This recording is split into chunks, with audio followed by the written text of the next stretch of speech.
ជំរាបសួរសួស្តីបងប្អូនទាំងអស់គ្នាស្វាគមន៍មកកាន់ Channel របស់នាងខ្ញុំ Suli កុំភ្លេចណាជួយ Subscribe ម្នាក់មួយផងដើម្បីទទួលបានវីដេអូថ្មីៗសម្រាប់វីដេអូនេះផងដែរនាងខ្ញុំនឹងនាំបងប្អូនទាំងអស់គ្នាទៅទស្សនាផ្លូវថ្មីមួយខ្សែដ៏ស្រស់ស្អាតដែលឆ្ពោះទៅកាន់ឆ្នេរថ្មីមួយនៅខេត្តកែបដែលមានឈ្មោះថាឆ្នេរអង្កោចឹងឥឡូវនេះខ្ញុំបានជិះចេញពីផ្សារក្តាមទៅតាមផ្លូវឆ្នេរកែបនេះរហូតត្រង់រហូតហួសកំពង់ផែចម្លងទៅកោះទន្សាយនៅខាងស្ដាំដៃបងប្អូនទាំងអស់គ្នានឹងឃើញទីប្រជុំជនមួយដូចនៅក្នុងវីដេអូហើយខ្ញុំនឹងមានបង្ហាញផ្លូវបត់ចូលដើម្បីឆ្ពោះទៅកាន់ឆ្នេរអង្កោផងដែរ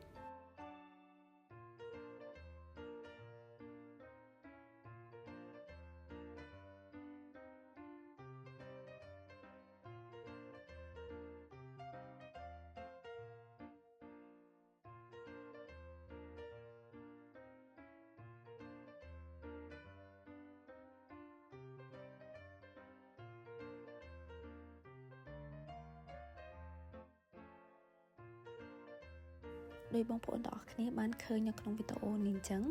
ផ្លូវនៅខេត្តកែបឥឡូវនេះមានសភាពស្រស់ស្អាតជាងមុនមានសណ្ដាប់ធ្នាប់មានរបៀបរៀបរយហើយអត់មានសម្រាមទេមិនថាកន្លែងអង្គុយមិនថា parking មិនថា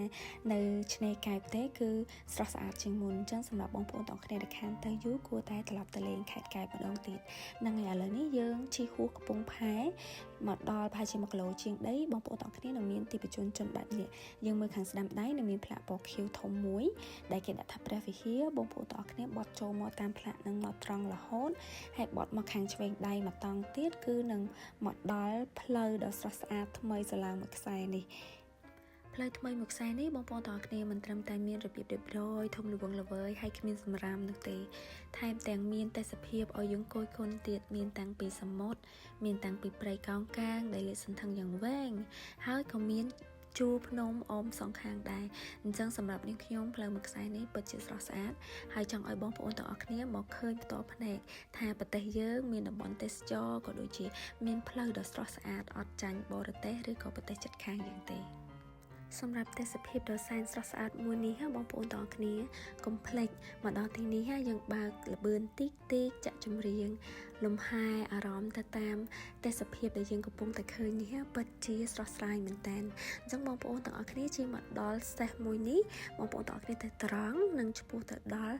ឆ្នេរអង្កោហើយសម្រាប់ទេសភាពនៅកន្លែងនេះផងដែរគឺប្លែកមួយបែបទៀតដែលមានសមុទ្រមានទូកនេសាទបងប្រជាកសិករនេសាទគាត់នេសាទគ្រឿងសមុទ្រភ្លាមផ្ទាល់នៅកន្លែងនោះតែម្ដងអញ្ចឹងបងប្អូនទាំងគ្នាមកដល់ទីនេះបងប្អូនទាំងគ្នាមិនត្រឹមតែបានឃើញបងអ្នកនេសាទគាត់កំពុងតែរកគ្រឿងសមុទ្រទេក៏មានបងដែលគាត់រកបានហើយគាត់យកមកលក់ឲ្យយើងផ្ទាល់នៅទីនឹងតែម្ដងហើយតាមដងផ្លូវនេះក៏មានបងដែលគាត់ប្រកបអាជីវកម្មលក់ហេប៊ីលក់កាពិលក់គ្រឿងសមុទ្រដែលគាត់រកបានភ្លាមហ្នឹងបងប្អូនទាំងអស់គ្នានៅតាមដងផ្លូវនោះផងដែរបងប្អូនទាំងអស់គ្នាអាចទិញគ្រឿងសមុទ្រនៅតាមដងផ្លូវនេះផ្ទាល់ក៏បានឬក៏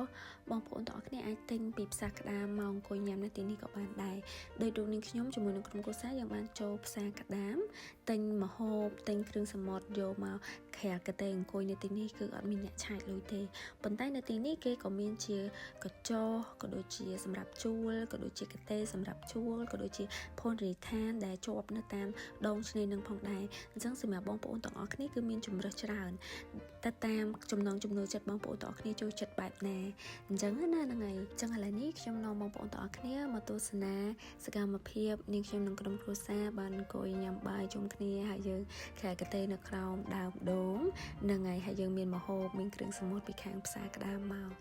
បរិយាកាសមួយនេះពិតជាស្រស់ស្រាយរីករាយបានចំណាយពេលវេលាជាមួយនឹងក្រុមគ្រួសារអញ្ចឹងសម្រាប់បងប្អូនទាំងអស់គ្នាអាចមក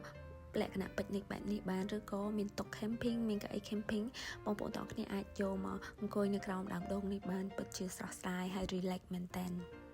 ហើយនេះគឺជាទិដ្ឋភាពឆ្នេរផងដែរបងប្អូនទាំងអស់គ្នានិយាយទៅឆ្នេរនៅទីនេះគឺទឹកសមុទ្រមានសភាពរៀងស្ងប់អត់សូវមានរលកទេហើយឆ្នេរវិញក៏រៀង ទា still ដែលមានន័យថា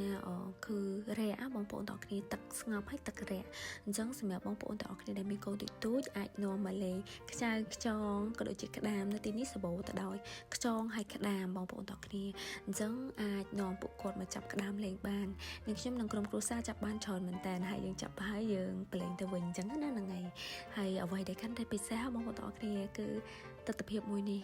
ស្រស់ស្អាតគួរឲ្យគយគន់មែនតើអត់ងាយបានឃើញទេបងប្អូនទាំងអស់គ្នាទៅឆ្នេរកែបឬក៏នៅខាងកំពង់សោមយើងអត់ងាយបានឃើញបងកសិកររកគ្រឿងសមុទ្រផ្ទាល់បែបនេះទេហ្នឹងហើយ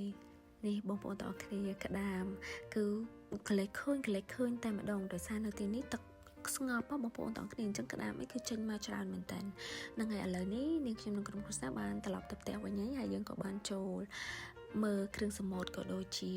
កាពីក៏ដូចជា Hebi ដែលបងអ្នកនេសាទគាត់ធ្វើលក់ផ្ទាល់នៅទីហ្នឹងតែម្ដងអញ្ចឹងបងប្អូនទាំងគ្នាអញ្ចឹងវីដេអូនេះមានតែប៉ុណ្្នេះទេអរគុណសម្រាប់ការចំណាយពេលវេលាតាមដានទស្សនាហើយសង្ឃឹមថាបងប្អូនទាំងគ្នាជួយចុច Subscribe ម្នាក់មួយផងដើម្បីទទួលបានទីតាំងថ្មីនិងវីដេអូថ្មីនៅក្នុងប្រទេសកម្ពុជាអរគុណបាយបាយ